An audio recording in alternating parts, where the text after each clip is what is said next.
कुशवाहा जी और सुरेश राम जी को पाँचों जीते। बहुत बहुत बधाई, बहुत बहुत शुभकामनाएं। पाँचों जाके बिहार के लिए वरीयता का मत माननीय मुख्यमंत्री जी को 44 मिला, आदरणीय नितिन नवीन जी को भी 44 मिला, रामनाथ ठाकुर जी को 42 और उपेंद्र कुशवाहा जी को भी 42। सेकंड वरीयता में सुरेश राम जी जीते। लेकिन कैलकुलेशन में सबसे ज़्यादा वैल्यू सुरेश कुमार राम जी को मत का आया है। और जो विपक्ष के लोग कहते हैं अगर उनको राजद को पूर्ण बहुमत होता, वो एडीएम सिंह को प्रत्याशी नहीं बनाते, वो अपने किसी परिवार के लोग को प्रत्याशी बनाते और एनडीए को 5 के 5 सीट। आरजेडी खरीद फरोख्त का आरोप लगाने मेरे घर पर सब विधायक हैं, तो घर पर से वो कहाँ भेजे हैं वो तो वही बताएंगे। और मैं पुनः कहता हूँ, अगर राजद को पूर्ण बहुमत होता, जीतने की स्थिति में रहते, तो वो एडीएन सिंह को प्रत्याशी नहीं बनाते, वो अपने किसी परिवार के लोग को प्रत्याशी। राजद ने वाला सब आदमी बहुत बहुत बधाई है। एनडीए गठबंधन के 5 प्रत्याशी जीते और जितना ही था, जिस तरह से अंकगणित का खेल था निश्चित तौर पे।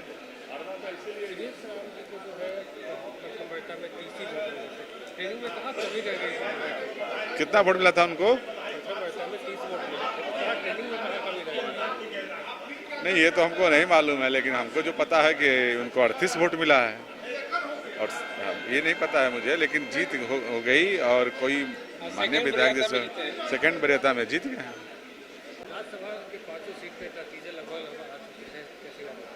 बहुत अच्छा लग रहा है। आज हम लोगों ने इतिहास रचा। एक नहीं, दो नहीं, 3 राष्ट्रीय अध्यक्ष को हम लोग यहाँ से चुनकर भेज रहे हैं और 5 के 5 एनडीए कैंडिडेट आज राज्यसभा के रूप में चयनित हुए हैं और इस इतिहास का हिस्सा हम सब लोग बने हैं। मैं तो शुरू से ही आप लोगों के माध्यम से कह रहा था और आज से नहीं, लगभग 25 दिन पहले से कह रहा था कि हमारे पास मैथमेटिक्स है, हमारे पास केमिस्ट्री है और जितनी संख्या की आवश्यकता है उससे कहीं ज़्यादा संख्या बल हमारे पास है। इसीलिए कोई दुविधा असमंजस की स्थिति नहीं है कि हमारे 5 कैंडिडेट कौन जीतेंगे कौन नहीं जीतेंगे। शुरू से मैं आश्वस्त था और मैंने तो आप लोगों के माध्यम से विपक्ष के लोगों को भी कहा था कि यह बार बार मौका नहीं मिलता है कि एक साथ 3 राष्ट्रीय अध्यक्ष को चुन के भेजना। उस इतिहास का हिस्सा बनने के लिए मैंने इनविटेशन विपक्ष के लोगों को भी दिया था, लेकिन उन लोगों का दुर्भाग्य है कि उसका हिस्सा नहीं बन पाए। वो जो है अपने कैंडिडेट को खड़ा किए और कैंडिडेट खड़ा किए तो क्या परिणाम आया हम सबको जैसे आज देखने को मिल रहा है। फर्स्ट टाइम वोटिंग किए थे और उसका नतीजा जो है कहीं ना कहीं पॉजिटिव निकला है। निश्चित रूप से अच्छा लग रहा है और हम सब लोग एनडीए में इतना अनुशासन है, इतनी डिसिप्लिन है कि एक बार शीर्ष नेतृत्व का फैसला हो गया तो हम सब लोग जो है ना उसमें लग जाते हैं। यही खासियत है एनडीए का, इतने हम लोग अनुशासन में चलते हैं। हम लोग के विधायकों पे कोई रोक टोक नहीं है। आपने देखा किसी विधायक को कैद किया गया हो मेरे एनडीए में? सब स्वतंत्र रूप से घूम रहे हैं, आप लोगों से लगातार मिल रहे हैं, बाइट भी दे रहे हैं। तो लगातार यही एक दूसरे पे हम लोग को विश्वास है, पता है कि कोई हम लोग का इधर उधर होने वाला नहीं है। लेकिन वहीं दूसरी तरफ विपक्ष के लोग को आपने देखा कि किस तरह कमरे में बंद कर दिया गया, कैद कर दिया गया, लेकिन उसके बावजूद भी उनके विधायक नहीं आ पाए। तो अनुमान लगाइए उनमें दूसरे पे विश्वास नहीं है। सुरेश कुमार को जो प्रथम वरीयता में 30 वोट जो मत है वो प्राप्त। अब मैं कैलकुलेशन देखूंगा क्योंकि अभी आंकड़ा देखा नहीं, जस्ट अभी चिराग जी के यहाँ से आ रहा हूँ इफ्तिहार पार्टी से। अभी आंकड़ा देख के फिर एनालाइज करके फिर मैं बात करूँगा। बहुत बहुत धन्यवाद।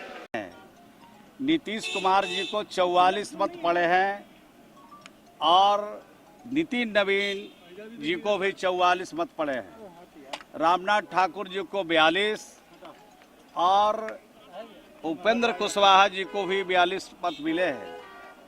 सुरेश कुमार जी को प्रथम वरीयता का 30 मिला है और सेकंड वरीयता नीतीश कुमार जी का, सेकंड वरीयता नितिन नवीन जी का और सेकंड वरीयता जो मिला है उपेंद्र कुशवाहा का, इसमें जोड़ने पर 4202 वोटों से मदद जीते हैं और आरजेडी के उम्मीदवार को मात्र 37 वोट का ही दर्शन हुआ, यानी उसको 3700 वोट ही पड़े हैं। तेजस्वी यादव कह रहे हैं कि छल हुआ है। तेजस्वी यादव तो सबको बंद किए होते परास होटल में।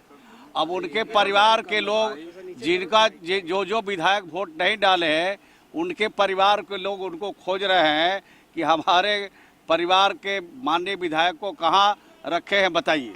ये दोनों को पांचों सीटों पे एनडीए ने जो है परचम लहरा दिया है। हम तो पहले से कहते आ रहे हैं कि 5 की 5 सीट हम लोग जीतेंगे। अब लोग कोई अपना दावा पेश कर रहा था तो उसकी बात अलग है, लेकिन हम पहले से ही कंफर्म थे कि हम लोग 5 की 5 सीट जीतेंगे। तेजस्वी यादव तो कह रहे हैं कि लोकतंत्र का जो है गला घोटा जा रहा है। अब देखिए, हारने के बाद कुछ न कुछ लोग कहते हैं, वो छोड़ दीजिए। लोकतंत्र के मंदिर में माननीय विधायकों ने अपने मताधिकार का प्रयोग किया है और हम लोग 5 सीट जीते हैं। धन्यवाद।